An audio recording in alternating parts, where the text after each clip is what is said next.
Prayer means you're telling God what to do. You think you're God's consultant. Meditation means you just shut up. If you just shut up, everything that needs to happen to you will happen to you.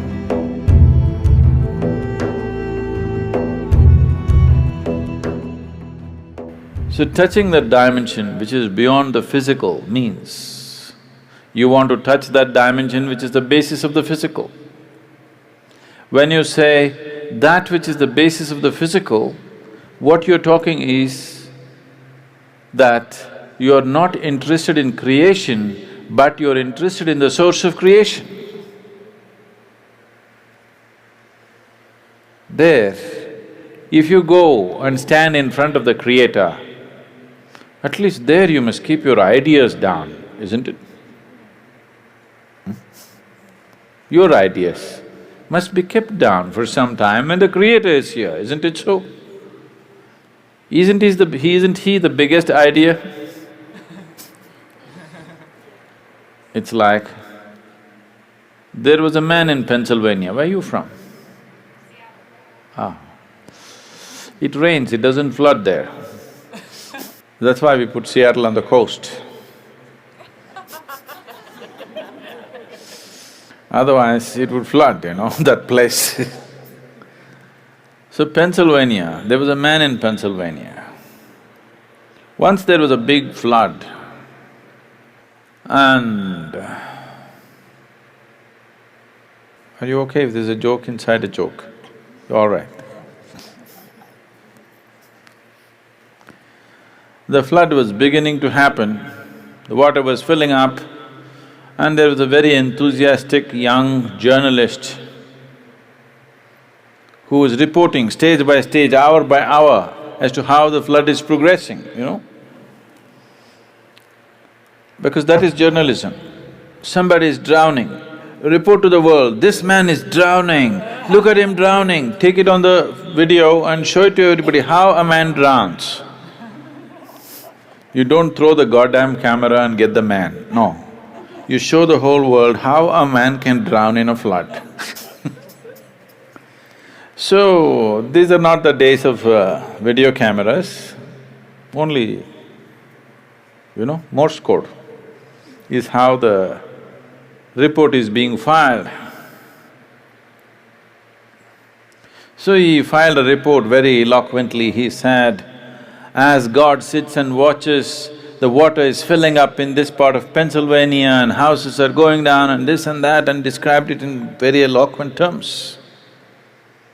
Then he immediately got a response from his editor, leave the flood, interview God. God is sitting and watching, he thought he's somewhere here and forget about the flood, interview God. They didn't get to interview him, it continued. Many homes drowned, many people died, but one man survived. This man who survived went to New York City and shared among people how he survived a Pennsylvania flood where so many people died. People gathered. Then he went to Boston and talked about how he survived a Pennsylvania flood, and more people gathered. Then he came to Seattle and he shared, more people gathered. Then he started his roadshow, city to city, talking and talking about how he survived a Pennsylvania flood.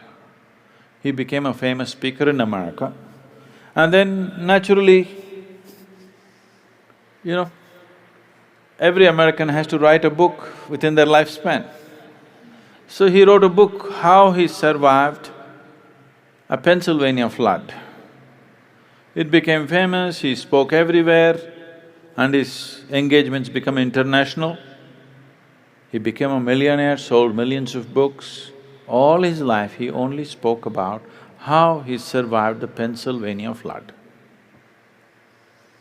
And one day he died, not in a flood, he died. And they had an assembly. He went through the pearly gates And there was an assembly of people and there was an opportunity to speak. A few people could speak. So he told his neighbors, I will share my experience about how I survived Pennsylvania flood. Somebody nudged him and said, there is no one in the audience.